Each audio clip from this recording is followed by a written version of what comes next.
एकांत में बैठकर पूछोगे ना तो बाबा जरूर ये कह देंगे कि जितने काशी में निवास करने वाले हैं ये कोई साधारण नहीं है। इन्होंने ना जाने कितने जन्म तक भगवान का भजन करा है, तब जब इनको काशी का निवास मिला।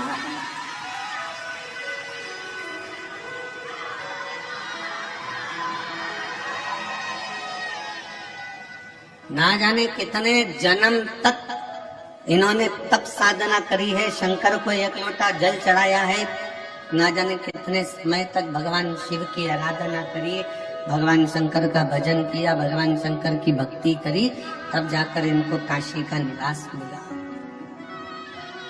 काशी का निवास। और जितने बाबा के घर में मेहमान आए हैं ना,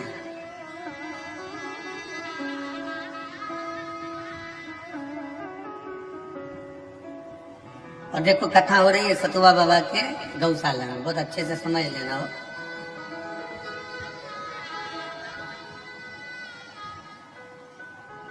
परम पूज्य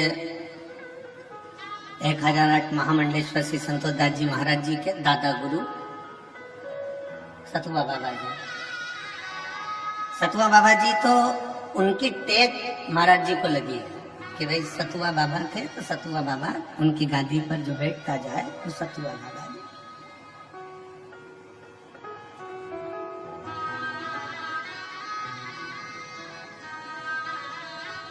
महाराज जी जब हम चित्रकूट परिक्रमा कर रहे थे तो परिक्रमा में राम जी के मंदिर तक पहुंचे तो वहां पूछा, इतना सारा लोग, इतना सारा शिव भक्त काशी में आएगा और इतने सारे लाखों में शिव भक्त आएंगे और कथा हो रही है, तो इतने भक्तों का प्रसाद व्यवस्था कैसे है?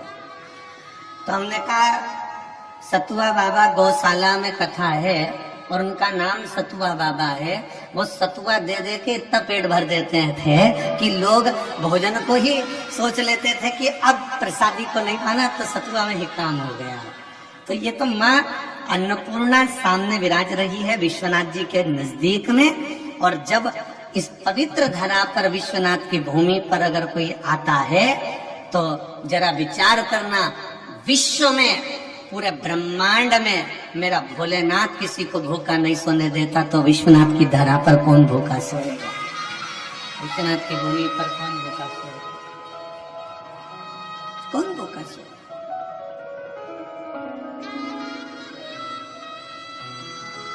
अगर काशी में निवास करने वाले जितने भी हैं, तो अगर ये शंकर जी के पूर्व में हजारों वर्ष तक तप करने के बाद में अगर ये काशी का निवास कर रहे हैं, तो जितने मेहमान यहाँ कथा को श्रवण करने के लिए दूसरे दूसरे गांव से, दूसरे दूसरे नगर से, दूसरे दूसरे क्षेत्र से आए हैं, तो तुम भी चिंता मत करना, तुम भी भगवान के कोई जोरदार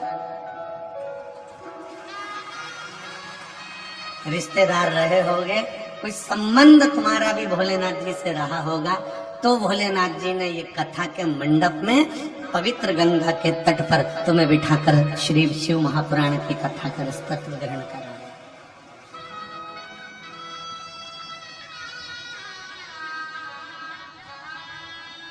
बोल बम का नारा है,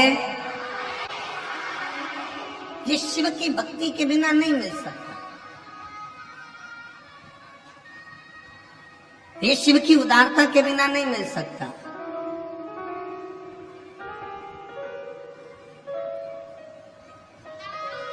आवाज नहीं जा रहा है, उधर आवाज नहीं है। ये भगवान शंकर की भक्ति के बिना नहीं हो सकता। ये भगवान शंकर की भक्ति के बिना, उनके विश्वास के बिना नहीं हो सकता।